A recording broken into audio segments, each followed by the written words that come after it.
Very good morning to you all. आप सबका Anusandhan commerce classes में स्वागत है। Myself Aparna Singh and I am today here again with another chapter of BST that is business environment.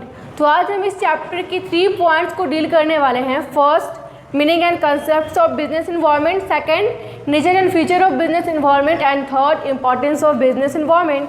तो जैसे कि हमने chapter first and chapter second में सबसे पहले टॉपिक को डील किया था, टॉपिक किया है, सेम एज हम चैप्टर 3 में भी करेंगे। टॉपिक क्या है हमारा? Business environment. तो सबसे पहले जान लेते हैं कि बिजनेस इन्वायरमेंट होता क्या है। तो बिजनेस इन्वायरमेंट एक ऐसा एक्सटर्नल फैक्टर है, एक्सटर्नल फैक्टर्स का कॉम्बिनेशन है जो कि आपके बिजनेस पे अफेक्ट करता है डायरेक्टली और इनडायरेक्टली, और वो अनकंट्रोलेबल है, यानी उसको आप कंट्रोल नहीं कर सकते हो। मतलब कि वो एक एक्सटर्नल फैक्टर है, यानी बाहरी फैक्टर है, आपके बिजनेस पे अफेक्ट करेगा, आप उसको रोक भी नहीं पाओगे। ठीक है, तो डेफिनेशन समझते हैं कि बिजनेस इन्वायरमेंट में be defined as a set of external factor. यानी बिजनेस इन्वायरमेंट में एक एक्सटर्नल फैक्टर नहीं आते हैं, बहुत सारे एक्सटर्नल फैक्टर्स हैं जो कि बिजनेस इन्वायरमेंट में आते हैं। वो कौन कौन से एक्सटर्नल फैक्टर्स हैं, मैंने उसको रेड पेन से सर्कल किया ताकि आप लोगों तक आराम से वो दिख जाए आप लोगों को। फर्स्ट है economic factors, second socio culture factors, government and legal factors, demographic factors, geophysical factors. This factors are uncontrollable and affect decision of a firm और कंपनी। मतलब क्या कि बिजनेस इन्वायरमेंट जितने फैक्टर्स मैंने बोले, ये सब फैक्टर्स का एक सेट है जो कि आपके बिजनेस पे अफेक्ट करता है। यहाँ पे मैंने क्या लिखा है? दिस फैक्टर्स आर अनकंट्रोलेबल, उसको आप रोक नहीं पाओगे। ठीक है, अनकंट्रोलेबल होते हैं and affect decision of the firm और कंपनी, बट हाँ आपके फर्म, आपके बिजनेस पे वो अफेक्ट डालते हैं। एग्जाम्पल समझिए, अभी गवर्नमेंट ने लॉकडाउन लगाया, ठीक है, लॉकडाउन के चलते बहुत सारे बिजनेस पे इफेक्ट पड़े, बहुत सारे बिजनेस बंद हो गए, बहुत सारे नए नए बिजनेस उभर के आए। ठीक है, ये क्या हुए? एक्सटर्नल फैक्टर आपके बिजनेस पे अफेक्ट किए, बट आप लॉकडाउन को रोक नहीं पाओगे, रोक नहीं सकते हो। आप कभी रोक सकते हो? नहीं रोक सकते हो। तो वो ऐसे फैक्टर हैं जो कि आपके बिजनेस पे अफेक्ट करते हैं, आप उसको रोक नहीं सकते हो।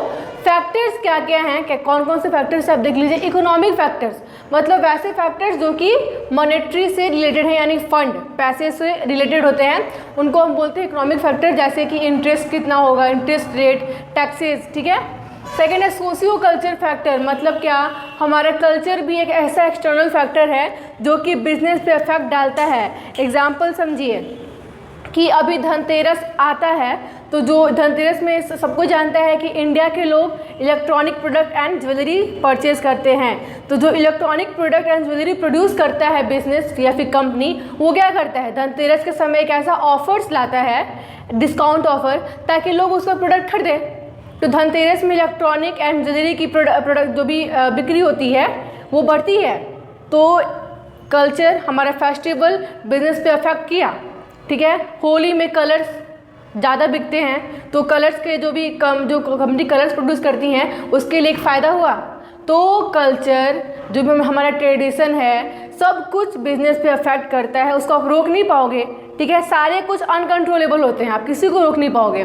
नेक्स्ट है गवर्नमेंट एंड लीगल फैक्टर। मतलब क्या, अब गवर्नमेंट ने लॉकडाउन लगा दी, बिजनेस बंद हो गए, ठीक है, बट आप लॉकडाउन को रोक पाओगे? नहीं रोक पाओगे। लीगल मतलब क्या, GST लगाया गवर्नमेंट ने एक्ट पास करके, ठीक है, तो आप GST पे भी बहुत सारे, GST के चलते बहुत सारे बिजनेस पे इफेक्ट पड़े, तो आप GST को रोक नहीं पाओगे। मतलब क्या है कि वैसे फैक्टर जो कि अफेक्ट करेंगे, आप लोग उसका कुछ नहीं कर पाओगे, उसको क्या बोलेंगे? बिजनेस इन्वायरमेंट, सिंपल लैंग्वेज में। नेक्स्ट क्या है? डेमोग्राफिक। मतलब क्या कि आपके लोग, आपके एम्प्लॉयज़, आपको कैसे डील करना है, ये सब भी डायरेक्टली इफेक्ट करते हैं, इनडायरेक्टली या फिर इनडायरेक्टली। नेक्स्ट क्या है? हाँ, जियोफिजिकल फैक्टर। मतलब क्या? प्राकृतिक आपदाएं, बाढ़ आ गई, आंधी आ गई, तूफान आ गई, तो ये सब तो बिजनेस पे अफेक्ट करेगा ही। ठीक है, तो ये है बिजनेस इन्वायरमेंट। बिजनेस इन्वायरमेंट क्या है? Business environment is a process that affect the working of your business या फिर the working of your firm and are uncontrollable, so the firm has to deal with these factors effectively to be successful in the long way. अब next है हमारा nature and feature of business environment. यानी business environment का nature क्या होता है, feature क्या होता है, बात एक ही है। ठीक है, फर्स्ट है टोटलिटी ऑफ एक्सटर्नल फोर्सेस। मैंने डेफिनेशन में बताया था कि it is a set of external forces, मतलब वही बात है कि बिजनेस इन्वायरमेंट एक्सटर्नल फोर्सेस का एक टोटलिटी है। मतलब बिजनेस इन्वायरमेंट में ऐसा नहीं कि कोई एक फोर्स आते हैं, नहीं, बहुत सारे एक्सटर्नल फोर्सेस का एक कॉम्बिनेशन है। ठीक है, तो फर्स्ट नेचर हो गया कि एक्सटर्नल फोर्सेस का एक टोटलिटी है, किसका, बिजनेस इन्वायरमेंट का फर्स्ट नेचर। सेकेंड नेचर है स्पेसिफिक एंड जनरल फोर्सेस, यानी अब फोर्सेस को टू काइंड में डिवाइड किए गए हैं। ठीक है, फोर्सेस का टोटलिटी है, समझ लिया हमने। अब फोर्सेस टू टाइप के होते हैं, specific and general. Specific forces उस टाइप के फोर्सेस होते हैं जो कि हमारे बिजनेस पे डायरेक्टली अफेक्ट करते हैं। एग्जांपल में कौन कौन आ जाएंगे, मैंने लिखा है CIS, customer, investor and supplier. और जनरल फोर्सेस में वो सारे फोर्सेस हैं जो कि आपके बिजनेस पे अफेक्ट डालते हैं, बट वो इनडायरेक्टली डालते हैं अफेक्ट। SPL मतलब सोशल, पॉलिटिकल एंड लीगल।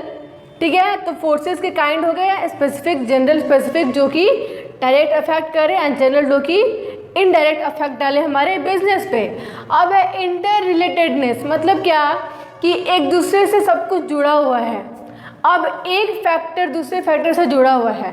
ठीक है, हमारा बिजनेस नेचर से जुड़ा हुआ है। एग्जाम्पल समझिए, गवर्नमेंट ने लॉकडाउन लगाया। ठीक है, ये क्या था, गवर्नमेंट का एक फैक्टर था, गवर्नमेंट फैक्टर फोर्स आया। ठीक है, गवर्नमेंट ने लॉकडाउन लगाया, क्या कौन सा फैक्टर आया, गवर्नमेंट फैक्टर। अब उस लॉकडाउन के चलते होली में जो पिचकारी थे वो कम बिके, कलर्स कम लोग खरीदने आए। क्यों, क्योंकि होली उतनी धूमधाम से सेलिब्रेट नहीं की गई। ठीक है, तो गवर्नमेंट फैक्टर के चलते सोशियो कल्चर फैक्टर पे इफेक्ट आया। ठीक है, इकोनॉमिक फैक्टर पर अलग से इफेक्ट आएगा। तो एक फैक्टर के चलते बहुत सारे फैक्टर अफेक्टेड होते हैं। तो मतलब सब कुछ एक दूसरे से इंटर रिलेटेड है, या फिर आप ये भी बोल सकते हो एक दूसरे वे में कि एक कंपनी दूसरे कंपनी से भी रिलेटेड होता है। मतलब क्या कि अगर आपके कंपनी में प्रॉफिट गेन हो रही है, वो प्रॉफिट किसी और के लिए लॉस भी हो सकती है। ठीक है, या फिर किसी और कंपनी को लॉस हो रही है, वो लॉस आपके लिए प्रॉफिट का अपॉर्चुनिटी भी हो सकता है। एग्जांपल समझिए कि आजकल सब कुछ ऑनलाइन चल रहा है, ऑफलाइन सब कुछ बंद हो चुकी है। आप पढ़ाई भी कर रहे हो तो ऑनलाइन कर रहे हो। ठीक है, तो अब किसका डिमांड बढ़ा आजकल, टैबलेट्स का, इंटरनेट का। मतलब क्यों, क्योंकि ऑनलाइन वर्क सब कुछ हो रही है, ऑनलाइन पढ़ाई कर रहे हो, आपके पापा ऑनलाइन काम कर रहे हैं, तो सब कुछ ऑनलाइन चल रहा है। तो टैबलेट, फोन्स एंड इंटरनेट का डिमांड बढ़ा। अदर साइड देखो, जो बेंचेस और डेस्क बनाते थे जो भी कंपनी, अब उनका बेंच और डेस्क कौन खरीदेगा, बिकॉज सब कुछ तो घर से हो रहा है। तो उनके लिए एक लॉस हुआ, एक के लिए क्या हुआ, प्रॉफिट हुआ। सब कुछ एक दूसरे से इंटर रिलेटेड है। मतलब एक के लिए प्रॉफिट, दूसरे के लिए लॉस, दूसरे के लिए लॉस, तो एक के लिए प्रॉफिट। अब है 5 हमारा, 4 है अनसर्टेनिटी। मतलब क्या कि एक बिजनेस इन्वायरमेंट अनसर्टेन है, आपको पता नहीं चल पाएगा कि कब क्या हो जाए। आपको पता था कि लॉकडाउन कब लगेगा, 2 साल पहले नहीं पता था। हम लोगों को कुछ पता था, अच्छा बाढ़ कब आएगी पता है, हमें नहीं पता है। तो कब क्या हो जाए हमको कुछ नहीं पता है, इसलिए क्या है, एक अनसर्टेन है। तो एक नेचर क्या है इसका कि अनसर्टेनिटी भी इसका एक नेचर है, किसका, बिजनेस इन्वायरमेंट का। 5th है डायनेमिक, मतलब चेंजेस होते रहते हैं। अच्छा, पहले रेडियो काफ़ी बिकता था, पहले रेडियो का डिमांड बहुत ज़्यादा था। अब रेडियो बहुत कम लोग खरीदते हैं। अब लोग टैबलेट, फ़ोन्स, लैपटॉप खरीदते हैं। तो डायनेमिक चेंज हुआ, मतलब लोगों के डिमांड में भी, प्रोडक्शन में भी, तो उससे एक बिजनेस पे इफेक्ट पड़ा। तो मतलब डायनेमिक है कि हाँ, चेंजेस आते रहते हैं। 6 क्या है, कॉम्प्लेक्स। मतलब क्या है, जटिल है। ये बिजनेस इन्वायरमेंट को कोई समझ नहीं पाएगा आसानी से। ये नहीं कि आपने चैप्टर 3 पढ़ा है बिजनेस इन्वायरमेंट एंड चल के बिजनेस खोलने, नहीं, काफ़ी डिफ़िकल्ट होता है। आपको समझना होता है कि अब ठीक है, अब मान लीजिए लॉकडाउन लगा, तो अब जो बिजनेसमैन थे वो अब उनको काफ़ी सोचना पड़ा कि इस लॉकडाउन में अब हम क्या करें कि हमारा कंपनी लॉस में मत जाए। हम अब कौन सा प्रोसेस नया लाएं, ठीक है। तो कॉम्प्लेक्स मेथड है, आपको सब कुछ समझना पड़ता है, अचानक कुछ भी हो जाएगा, आपको उसको हैंडल करना पड़ेगा, ठीक है। तो कॉम्प्लेक्स मेथड है, ये भी एक नेचर है किसका, बिजनेस इन्वायरमेंट का। नेक्स्ट टॉपिक चलते हैं, importance of business environment. Importance क्या क्या होते हैं। फर्स्ट है helpful in formulating future strategies. हाँ, आप फ्यूचर के प्लान बनाने में ये हेल्पफुल होता है, आपको पता चल जाएगा पहले से, तो आप प्लान बना सकते हो। एग्जाम्पल, गवर्नमेंट ने 30% सिलेबस रिड्यूस की, या फिर गवर्नमेंट, ये 30% सिलेबस हटाइए, गवर्नमेंट हर एक साल सीबीएसई बोर्ड हो या बीएसई बोर्ड हो, एग्ज़ाम के 2-3 महीना पहले एक सैम्पल पेपर रिलीज़ करती है कि हाँ आपका क्वेश्चन इस बेस्ड पे आएगा, ठीक है। अब उस जैसे ही गवर्नमेंट ने एक बुक का कंपनी था, एक बिजनेस था जो कि बुक प्रोड्यूस करता था, जैसे ही गवर्नमेंट ने रिलीज़ की सैम्पल पेपर, ठीक है, या फिर मॉडल पेपर, उसने उसी बेस्ड पे बहुत सारे क्वेश्चंस लाके बच्चों को क्वेश्चन बैंक दे दिए, मार्केट में पहुंचा दिए, तो उसकी बिक्री ज़्यादा हो गया। मतलब क्या कि एक्सटर्नल फैक्टर के चलते उसने प्लान बनाया कि हाँ अब हम इस फैक्टर पे वर्क करते हैं, हम जो भी नया क्राइटेरिया निकला है सीबीएसई बोर्ड बीएसई बोर्ड के द्वारा उस पर बुक पब्लिश करते हैं। तो वे क्या हुआ, एक फ्यूचर का प्लानिंग किया गया, ठीक है। उससे क्या हुआ, उसका प्रोडक्ट काफ़ी बिका, बिकॉज क्योंकि उसने अपना बुक सबसे पहले मार्केट में ला दिया था, लॉन्च कर दिया था। तो एक फ्यूचर स्ट्रेटजी बनाने में हेल्प करता है। कुछ भी हो रहा है, लॉकडाउन लगा तो बहुत से लोग फ्यूचर स्ट्रेटजी बनाने लगे कि हाँ अब लॉकडाउन लग रहा है कि 1 महीना तक लॉकडाउन नहीं जाएगा, अब ये करते हैं ताकि लॉकडाउन में हम गेन कर पाए।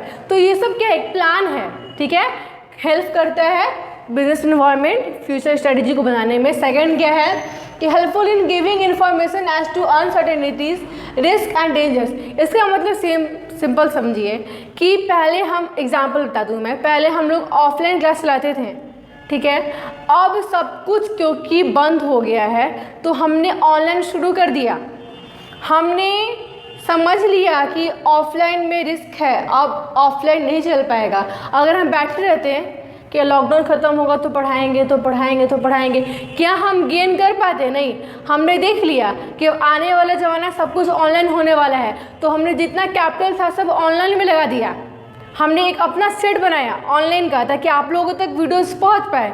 तो वो क्या हुआ, हमने बिजनेस इन्वायरमेंट को देखकर रिस्क एंड डेंजर से अवॉइड किया, हमने उससे बच पाए हम। तो ये सेकंड था इम्पोर्टेंस। थर्ड है profit earning and growth of business. Simple सी बात है कि अगर आप अनसर्टेनिटीज़ को अच्छे वे में हैंडल करोगे, मतलब बिजनेस इन्वायरमेंट में कुछ भी ऐसे एक्सटर्नल फैक्टर, उसको आप ढंग से डील कर लोगे, उसमें आप एक अपॉर्चुनिटी निकाल के लाओगे तो आप प्रॉफिट अर्न करोगे, ठीक है। जैसे कि हम अभी वीडियोस बना रहे हैं आपके लिए, क्यों? क्योंकि सब कुछ ऑफलाइन बंद हो गया है तो ऑनलाइन ही बनाएंगे। तो इससे क्या हो रहा है, हमने टाइम पे स्टार्ट किया तो हम प्रॉफिट अर्न कर पाएंगे, ठीक है। सिंपल से बात है कि अगर आप समझ लोगे तो आपका बिजनेस प्रॉफिट अर्न करेगा एंड ग्रोथ भी होगा। थर्ड क्या है, proper utilisation of opportunities created by environment. Simple सी बात है कि जो भी इन्वायरमेंट के द्वारा आपको फैक्टर्स या फिर एक्स फैक्टर रहे हैं, एक्सटर्नल फैक्टर आपको आपके बिजनेस पे इफेक्ट कर रहे हैं, अगर आप उस एक्सटर्नल फैक्टर को अपॉर्चुनिटी में कन्वर्ट कर दोगे तो क्या होगा, आपका बिजनेस ग्रोथ करेगा, आप ज़्यादा अर्न कर पाएंगे। सिंपल सी बात, वो एग्जांपल लीजिए, पहले हम ऑफलाइन क्लास चलाते थे, अब ऑनलाइन क्लास में हमने सब कुछ कन्वर्ट किया, तो क्या किया हमने, प्रॉफिट अर्न किया। हमने एक्सटर्नल फैक्टर, गवर्नमेंट का आया था एक्सटर्नल फैक्टर लॉकडाउन, उसमें से हमने अपॉर्चुनिटी निकाला, ऑनलाइन क्लासेस स्टार्ट की, तो हम क्या किए, उस अपॉर्चुनिटी का प्रॉपर यूटिलाइजेशन किया हमने, ठीक है। तो ये था mini concept, nature and importance. I hope कि आपको समझ में आई होगी। तो अगर मिलते हैं इस चैप्टर का अगला टॉपिक लेके, तब तक के लिए धन्यवाद।